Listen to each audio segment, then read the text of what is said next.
इंद्रायणीचं पसायदान. दिनांक 8 जुलै. स्वतंत्रतेची समुद्र उडी. लेखक डॉक्टर संतोष मोतीराम मुळावकर. अभिवाचक गुंजन संतोषकुमार मुळावकर. इथल्या मातीनं स्वातंत्र्याला जन्म दिला. स्वातंत्र्य इथल्या मातीच्या आतड्यातून उगवलं. ही भूमी स्वातंत्र्याची जननी ठरली. मातीनं स्वातंत्र्याला जन्म द्यायचा असतो. स्वातंत्र्य मुक्त ठेवायचं असतं. कुणाच्याही स्वातंत्र्यावर घाल घालायचा नसतो. हे स्वातंत्र्याचं मुक्त तत्त्वज्ञान भारतमातेने सगळ्या जगाला दिलं. पण चतुर परकीयांनी आणि फितूर स्वकीयांनी ह्या स्वातंत्र्याच्या जननीचा, भारतमातेचा घात केला. इथल्या स्वातंत्र्याला बंदिस्त केलं. या भूमीवर पारतंत्र्य लादलं. ह्या पारतंत्र्याला ईश्वरी संकेत हे गोंडस पण तद्दन फसवं खोटं नाव ह्या पारतंत्र्याला दिलं. भारतमाता पारतंत्र्याच्या निर्दय अमानुष लोहदंडांनी जखडलेली होती. परकीय सत्तेचे उद्दाम उन्मत्त पाश मायबोलीच्या मनोभोवती करकचून आवळले जात होते. पारतंत्र्याच्या हलाहलाचा जयघोष करत जगण्याची व मरण्याची सक्ती भारतमातेच्या लेकरांवर होत होती. स्वतंत्राचा आचार विचार आणि उच्चार काळकोठडीत दाबून चिरडला जात होता. परतंत्राचा लाचार आचार लाचार विचार आणि लाचार उच्चार प्रत्येकाच्या गळी जबरीनं उतरवला जात होता. स्वतंत्रतेच्या पाखरांच्या पंखांची निर्घृण हत्या करून स्वतंत्रतेचे उद्ध्वस्त पंख उन्मादानं उधळले जात होते. तरीही त्या उद्ध्वस्त पंखातून स्वतंत्र पाखरांचा थवा जन्म घेत होता.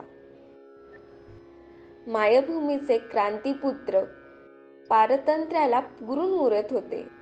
सुरुंगासारखे हे क्रांतिवीर पाहून तुरुंगही भयकंपित होत होते.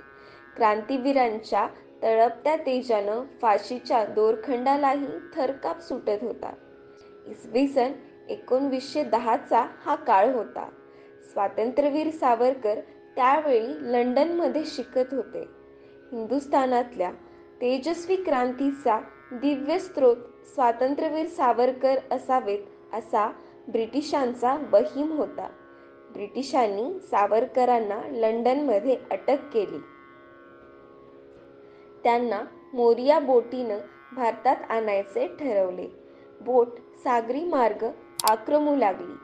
बोटीवरचा एकही क्षण बेसावध नव्हता. सावरकर त्याहीपेक्षा अधिक सावध होते. बेसावध क्षणाची वाट पाहत होते. 8 जुलै 1910ला बोटीनं मार्सिलस बंदराजवळ नांगर टाकला. सावरकरांना तो बेसावध क्षण सापडला. त्यांनी क्षणात उसळत्या दर्यात उडी घेतली. त्या उडीनं अथांग सागरही शहारला. अशी उडी सागरानं ह्यापूर्वी कधी अनुभवली नव्हती. सागरापेक्षाही अथांग आणि अपार असलेल्या सावरकरांच्या महान व्यक्तिमत्वाच्या तळपत्या तेजस्वी स्पर्शानं सागरही गहिवरला. मातृभूमीच्या दर्शनासाठी स्वातंत्र्यासाठी तळमळणाऱ्या प्राणांची ओळख सागराला पटली. बोटीवर हाहाकार उडाला. पारतंत्र्य भयभीत झालं. बोटीवरच्या बंदुकी भेदरून गेल्या. उसनं अवसान आणत आक्रस्ताळेपणा करू लागल्या. सागरांच्या लाटांपेक्षाही वेगाने पोहत सावरकरांनी फ्रान्सचा किनारा गाठला. सागराला कृतकृत्येचा उत्कट क्षण स्पर्शून गेला. आपलं आयुष्य सत्कारणी लागलं ह्याचा उदात्त आनंदात सागर बुडून गेला. सागरानं आपल्या अथांगतेनं अपारतेनं सावरकरांना कृतज्ञतापूर्वक जयस्तु केले. स्वतंत्रतेच्या मूर्तिमंत स्तोत्राच्या महन्मंगल उन्नत तेजस्वी पाऊलस्पर्शानं अवघ्या फ्रान्सची भूमी थरारली.